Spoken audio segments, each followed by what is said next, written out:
Sage Wanderer here, and welcome to the sheep pen. Bah! No goats allowed. Well, I wanted to touch base with you and let you know that I did survive my illness, and I whipped it quite succinctly, quite quickly, thanks to your prayers and interventions on my behalf, and I appreciate that. And but I didn't want to talk to you about what I've got planned for the coming week and weeks ahead. I'm going to start, I hate to call it a series, but I'm just going to start preaching on the ancient heresies. I want to start preaching on the very early church. And you've heard me talk about the church prior to the Nicene Council, or the pre-Nicene church. And I want to speak in detail about some of the different ideas that were at one time allowed. Okay, so in the beginning of the church, I've talked about this before. So this is going to be towards the end of Paul's ministry and before the Council of Nicaea. So this 300-year period, there were in the beginning a lot of varied ideas about who Jesus was, about his divinity, about his relationship with God. There was a lot of different ideas about what it meant to be a Christian, how to practice Christianity. And I've talked about the common core Christianity that's common to all of these different ideas before they were heresies, when they were just very different ways of thinking. One of the things they all had in common was that they believed in the teachings of Jesus. Love your neighbor as yourself. Treat other people the way you want to be treated. And they believed in having a communal meal together and in this fellowship that we now call having church. And so the communion meal, which I've talked about in the past, or the potluck meal, was the foundational meeting area and way of, I guess you could say, worshiping. And then the rest of it just boiled down to what Jesus taught, the law of love, and how it replaced the Judaic law. That the law of love was the common core that held all Christians together. And it's really funny that now people will dismiss the law of love in favor of the Jewish law. All of these years later, all these thousands of years later, hundreds of years, we've reverted to a kind of Christianity that early Christians wouldn't recognize. Because the one thing that they could all agree on was that the law of love was the new covenant. And that the law of love was the way that we are supposed to live, and that we are not, and no longer, and many of them were never, bound by the Judaic law. And that the law of love, loving your neighbor, loving God, meeting together and having this communal meal, that's what it meant to be a Christian.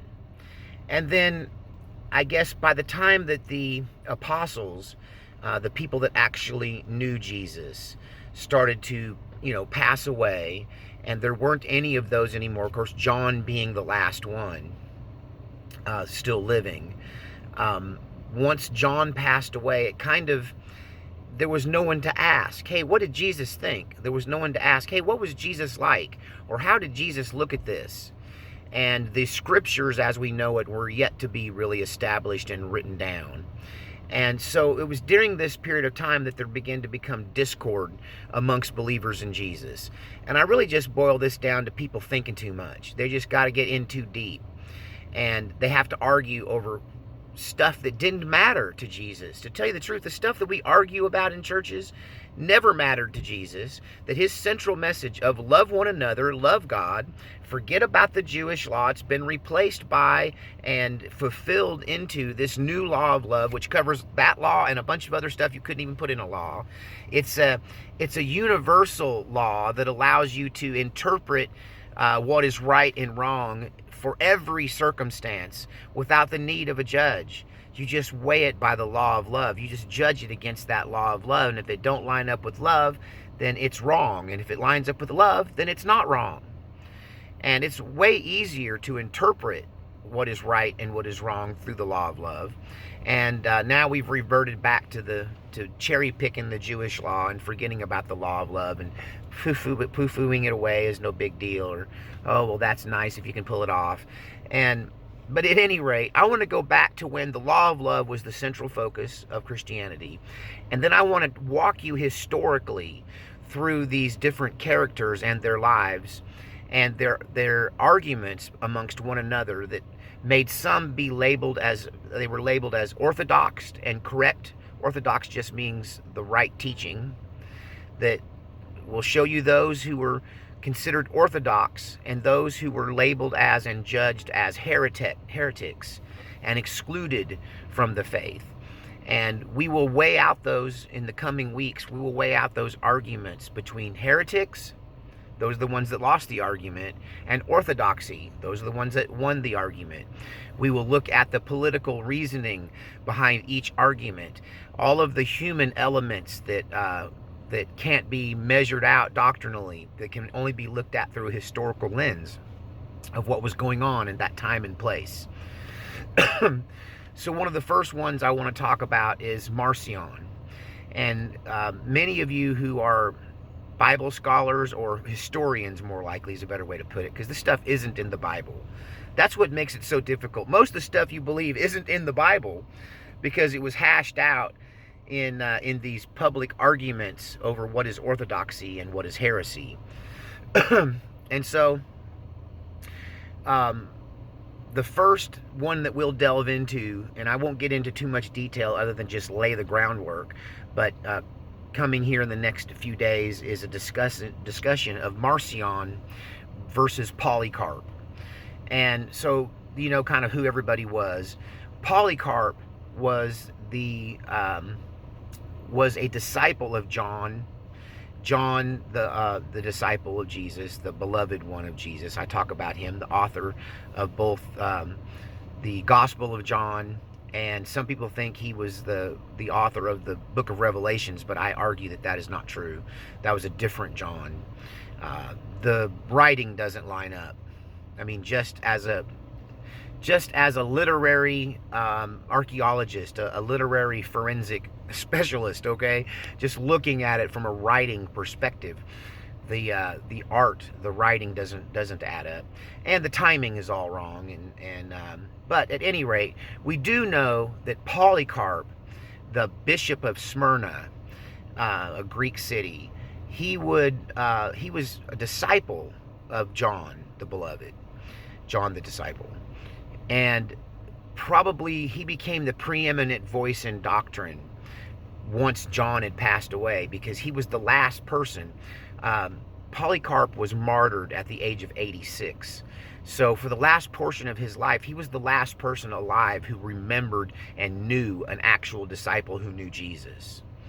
And the thing with Polycarp is that he had a major disagreement with the concept of Marcion, of this belief system of Marcion. And we're going to get into details about what Marcion believed, what Polycarp believed. But I will tell you this, I can't hardly get through listening to, talking about, reading the martyrdom of Polycarp without weeping. I don't understand why his particular story, his martyrdom story, brings up such emotion in me. And I have cried my eyes out this morning, and every time I start thinking about it, Polycarp in the fire, I don't know why. I have this connection with him and this story. But the thing about Polycarp's martyrdom is that he kind of just didn't run from it. He'd been running a lot. It was illegal to be a Christian at that time in history. He was an old man. He was tired of running. And it's the way that he embraced his martyrdom that is so moving. It's very much in line with what Jesus did. And when he knew that they were coming for him, he hid out in a farmhouse. And I don't think he wanted to run as much as his disciples couldn't bear to lose him. And that he was such a treasure in the church because of his connection to John the disciple, and therefore his almost direct connection to Jesus himself. And so, but they did find Polycarp where he was hiding. And when the soldiers showed up to get him, instead of running, instead of fighting, instead of resisting, he welcomed them in Jesus' name and offered to feed them. And he said, I know that your journey out here to find me must have been a long one. Here, sit down and let my hosts and I feed you, and it'll give me time to sit by the fire and pray. And so Polycarp's execution squad that came to take him to his death sat down and enjoyed his hospitality and the hospitality of the host there at the farmhouse. And they fed the soldiers while he prayed for a couple hours. And he prayed for every Christian he knew. He prayed even for the soldiers that came to get him. And he prayed by name. Every one of his disciples prayed for them by name. And then he went peaceably to the arena for his trial and execution, where they demanded that he accept the divinity and worship the emperor as God, and to denounce Jesus. And he said, I have served Jesus since for 86 years. Why at this stage in life would I turn my back on him now? And they said, if you don't do this, we're going to turn the animals loose on you. And he said, okay, fine, do as you will. And they said, look, if you're going to not take the animals seriously that we're going to turn on you, these predators, then we're going to burn you in the fire. We're going to burn you at the stake. And once again, he just says, whatever you got to do, do whatever you got to do, but I'm not denouncing Jesus. So when they went to put him in the bonfire that they'd built for him, they normally would nail you to the stake, just like they nailed Jesus to the cross, to prevent you from screaming and running out of the fire and spreading the fire all over the execution area.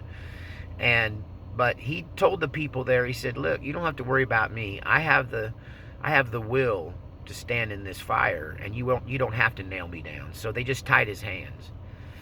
And when they threatened him with this fire, one of the things he said was, you're telling me that I should fear this fire that only lasts for a few moments, and then the fire is gone. But what you don't know about is the everlasting fire of judgment that I face if I denounce Christ. And so he was avoiding the eternal fire for the temporary fire.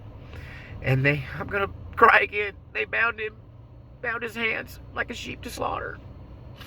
Didn't nail him, just bound him with ropes. And they set him on fire. And by some accounts, he started to preach the gospel as the fires raged.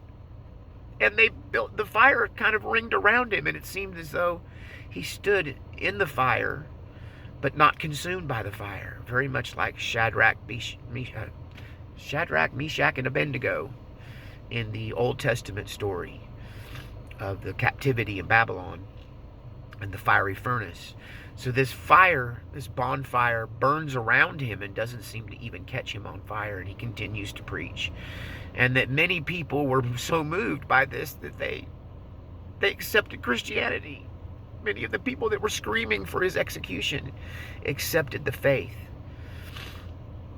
And this infuriated the emperor, and so he sent in soldiers to stab him with a long spear. Apparently, some say spear, some say dagger. Another eyewitness account says that when they pierced him, when they stabbed him with this, that a dove flew out from the wound, and that there was so much blood that came out from the wound that it caused the fire to be put out. And so once they thought that he was dead and the fire had died back from his own blood, drowning it out, the followers went in to rescue Polycarp's body. And a lot of the Jews said, don't let him have the body or they'll worship the corpse, or they'll try to use magic to reanimate the corpse. And so he told them to get back, to leave the body in the fire, and more fuel was added until nothing was burned up, nothing was left of him but his bones. They burned up everything of Polycarp except his bones. And so that's the story of the good guy. In the next video on this topic, I will talk about his still considered a Christian, but the Christian heretic that he was known to oppose. And why, even though I cry at Polycarp's martyrdom, I identify theologically more with the heretic Marcion. I just don't, Marcion, not Marciano, that's a different one. I just don't believe what Marcion, he came to some conclusions about Jesus' divinity that I don't agree with. But he and I have the same opinion of the law, the Old Testament, and how we should have proceeded as Christians. That we should have proceeded without the Jewish law. It should have been left behind. And this Christianity based in Christ should have been the new religion. But Marcion made a mistake when he did not understand who Jesus really was and what it meant to follow him, and that he was more than just a prophet. All right, I just wanted to share some of those stories from antiquity with you. I'm, as you can see, very much focused and centered on what the church originally was, because the church that we have now is broken, dysfunctional, and not near the power for good in the world that it should be, that it ought to be, and that it needs to be for us to lean on it. So when our time for martyrdom comes, we can stand in the fire, that we can stand in that faith, that we can preach the good news of the gospel of peace, even as the blood flows from our body, even as we face martyrdom, even as we wait in line to have our head removed from our bodies in this end time persecution that I know is coming. It's part of it. The church will be persecuted, and I don't believe in a rapture. I may do a whole series on disproving the rapture concept and telling you that it's just feel-good gospel, and it's meant to make you feel good. But in reality, you should be preparing yourself for the battle ahead and for the end time persecution of the saints, which is the whole reason God's called me into this ministry, is to prepare you for what is inevitable, so that we may have the kind of faith that held Polycarp to that stake, kept him from running out of the flames in a panic, that allowed him to lightheartedly and embrace his own imprisonment and martyrdom. Not because he was foolish, not because he was stupid, not even because he was courageous, because he knew what he knew, and he knew where his soul was headed, and that this life is just temporary. And it's the eternal nature of the human experience and the Christian experience through Christ that makes us different than all the rest. And it's this true Christian faith that I hope to reignite in as many people as I can, so that when the evil day comes, we can stand in that evil day. We'll see you next time on the Sheep Pen. Don't forget to take care of me. I am reliant upon my viewers, upon my disciples, upon my church members, the sheep in the sheep pen, to keep my head above water and to keep my bills paid. And I do need you to help me. I thank all those of you who tithe regularly. Thank you for being faithful and tithing to this ministry. If you don't tithe and you just want to pay me on a tip basis, if you got something that you liked out of this, give me a tip.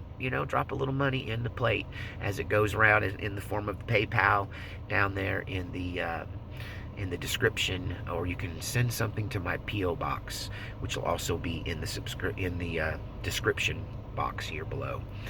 But at any rate, may the Lord bless you and keep you. May his face shine upon you, and may he bless you in all that you do, and may you experience his peace. We'll see you next time on the Sheep Pen. No goats allowed.